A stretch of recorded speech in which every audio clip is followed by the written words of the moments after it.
স্বাগত বিবিটিভি সংবাদের সাথে আছে আমি ফাতেমা ইয়াসমিন তামিম। প্রথমে জানিয়ে দিচ্ছি নিটল ইন্স্যুরেন্স সংবাদ শিরোনাম। 9 মাসে রাজস্ব ঘাটতি বেড়ে 65,000 কোটি টাকা। 19 দিনে রেমিটেন্স এলো 21,000 কোটি টাকা। টেকনিকে চট্টগ্রাম বে টার্মিনাল সহ 14 প্রকল্প অনুমোদন। 2023 সালে কর ফাঁকি 2,30,000 কোটি। হাসিনা সহ শেখ পরিবারের 10 সদস্যের এনআইডি লক।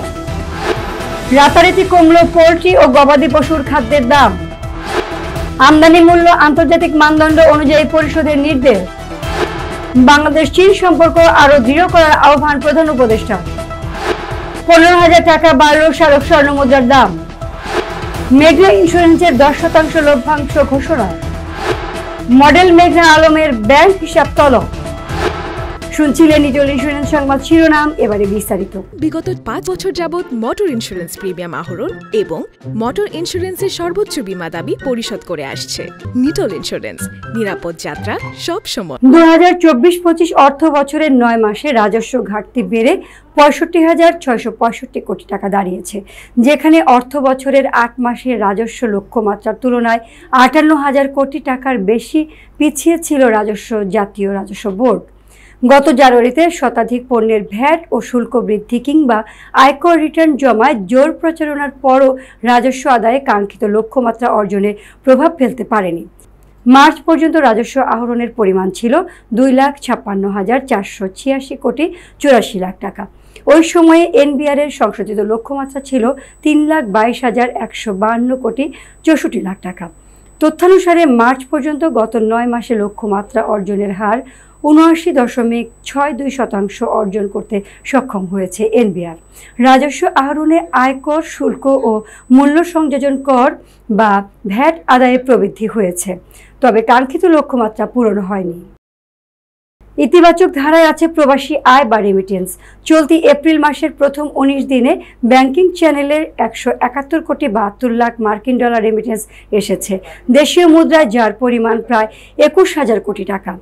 দৈনিক গড়ে রেমিটেন্স এসেছে 9 কোটি ডলার বা 1,103 কোটি টাকা। গতকাল কেন্দ্রীয় ব্যাংকের প্রকাশিত হালনাগাদ প্রতিবেদন থেকে এ তথ্য জানা গেছে। রাষ্ট্রায়ত্ত ব্যাংকগুলোর মাধ্যমে 64 কোটি ডলার, বিশেষায়িত একটি ব্যাংকের মাধ্যমে 9 কোটি ডলার, বেসরকারি ব্যাংকগুলোর মাধ্যমে 98 কোটি 54 লাখ ডলার এবং বিদেশি ব্যাংকগুলোর মাধ্যমে এসেছে 33 লাখ মার্কিন ডলার রেমিটেন্স। এপ্রিলের 19 দিনের মতো রেমিটেন্স আহরণের চলমান ধারা অব্যাহত থাকলে মাস শেষে 3 বিলিয়ন ডলার আসবে। গত বছরের এপ্রিলে রেমিটেন্স এসেছিল 2 বিলিয়ন ডলার। চট্টগ্রাম বে টার্মিনালের অবকাঠামো উন্নয়ন সহ 14 প্রকল্পের অনুমোদন দিয়েছে জাতীয় অর্থনৈতিক পরিষদের নির্বাহী কমিটি। প্রকল্পগুলো বাস্তবায়নে ব্যয় হবে 24,247 কোটি টাকা। এর মধ্যে সরকারি তহবিলের 3,001 কোটি টাকা, বৈদেশিক সহায়তা থেকে 16,719 কোটি টাকা এবং সংস্থার নিজস্ব তহবিল থেকে 4,426 কোটি টাকা ব্যয় করা হবে। গতকাল এনইসি সম্মেলন কক্ষে অনুষ্ঠিত বৈঠকে এই অনুমোদন দেওয়া হয়। এতে সভাপতিত্ব করেন প্রধান উপদেষ্টা ডক্টর মোহাম্মদ ইউনূস।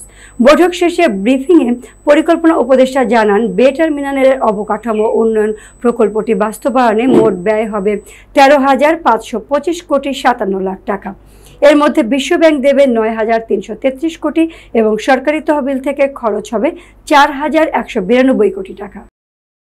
2023 সালে 2,30,000 কোটি টাকা কর ফাঁকি দেওয়া হয়েছে।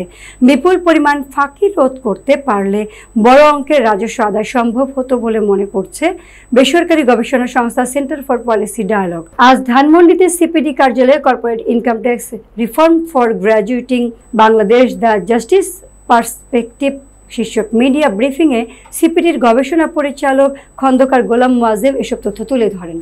তিনি বলেন, আমাদের গবেষণায় দেখতে পেয়েছি 2023 সালে 2,30,000 কোটি কর ফাঁকি হয়েছে।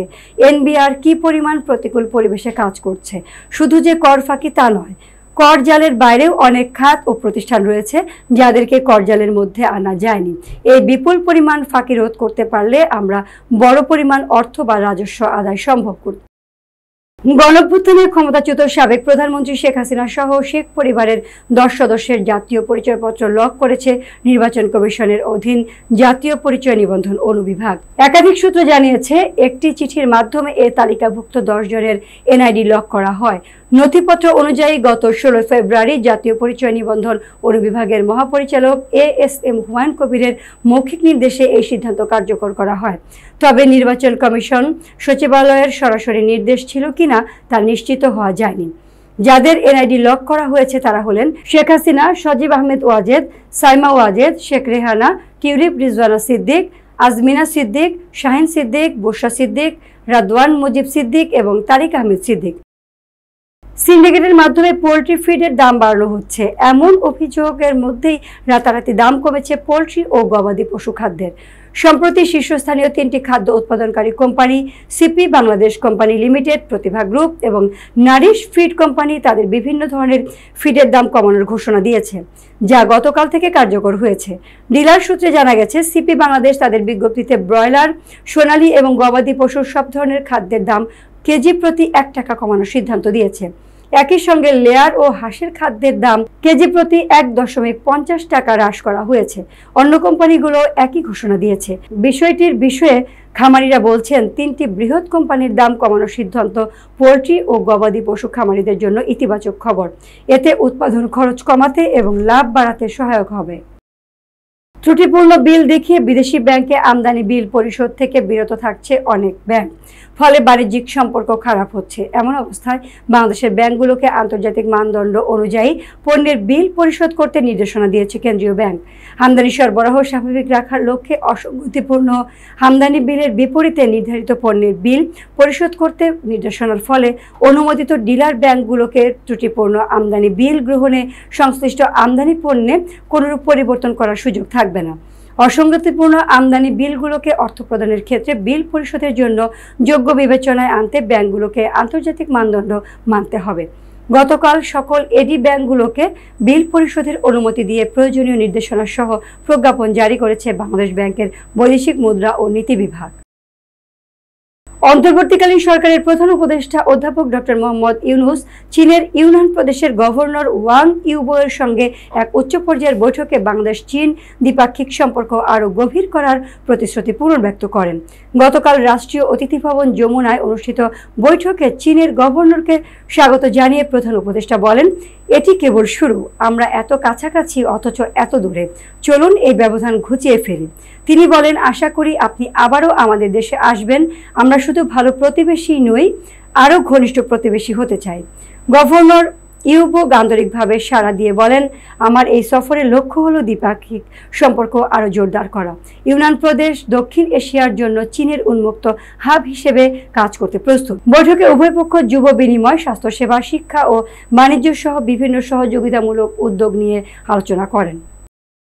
দেশের ইতিহাসে যে কোনো সময়ের চেয়ে এখন সর্বোচ্চ পর্যায়ে উঠেছে সোনার দাম। বর্তমানে 22 ক্যারেটের প্রতি ভরি সোনার দাম 1,67,833 টাকা।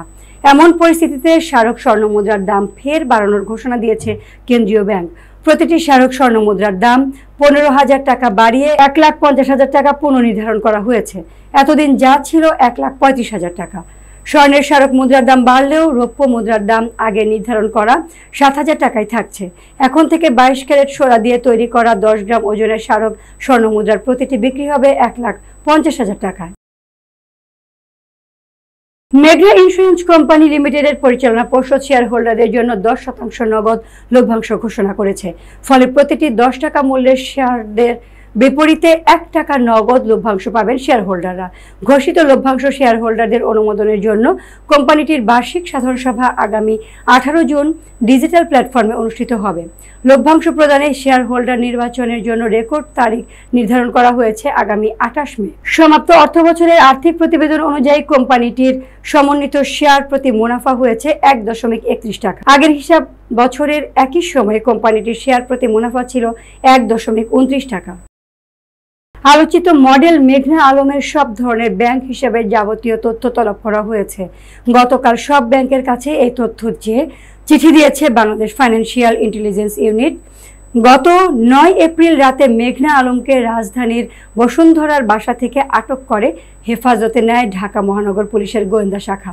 চাঁদাবাজি ও প্রতারণার অভিযোগে 15 এপ্রিল মেঘনা, দেওয়ান সমীর সহ অজ্ঞাতনামা 2-3 জনের বিরুদ্ধে মামলা করেন ধানমন্ডি মডেল থানার পরিদর্শক মোহাম্মদ আব্দুল আলিম। মামলায় বলা হয়, মেঘনা আলম, দেওয়ান সমীর সহ অজ্ঞাত পরিচয় আসামিরা জনৈক কূটনীতিকের কাছে $5 মিলিয়ন অর্থ দাবি করেছেন। তবে মামলার এজাহারে ওই কূটনীতিকের নাম উল্লেখ করা হয়নি। সংবাদ শেষ করব, যাওয়ার আগে শিরোনামগুলো জানিয়ে দিচ্ছি আরো একবার। 9 মাসে রাজস্ব ঘাটতি বেড়ে 65,000 কোটি টাকা। 19 দিনে রেমিটেন্স এলো 21,000 কোটি টাকা। টেকনিকে চট্টগ্রাম বে টার্মিনাল সহ 14 প্রকল্প অনুমোদন। 2023 সালে কর ফাঁকি 2,30,000 কোটি। হাসিনা সহ শেখ পরিবারের 10 সদস্যের এনআইডি লক। রাতারাতি কমল পোল্ট্রি ও গবাদি পশুর খাদ্যের দাম। আমদানি মূল্য আন্তর্জাতিক মানদণ্ড অনুযায়ী পরিশোধের নির্দেশ। বাংলাদেশ চীন সম্পর্ক আরো দৃঢ় করার আহ্বান প্রধান উপদেষ্টা। 15,000 টাকা বাড়ল স্মারক স্বর্ণ মুদ্রার দাম। মেঘনা ইন্স্যুরেন্সের 10% লভ্যাংশ ঘোষণা। মডেল মেঘনা আলমের ব্যাংক হিসাব তলব। বিবে টিভির সংবাদ এ পর্যন্ত। সর্বশেষ সংবাদ জানতে ভিজিট করুন youtube/বিবে টিভি এবং ফেসবুকে লগ ইন করুন facebook/বিবে টিভি। এছাড়াও আমাদের ওয়েবসাইট ভিজিট করুন www.bbtv.news। এতক্ষণ সঙ্গে থাকার জন্য ধন্যবাদ।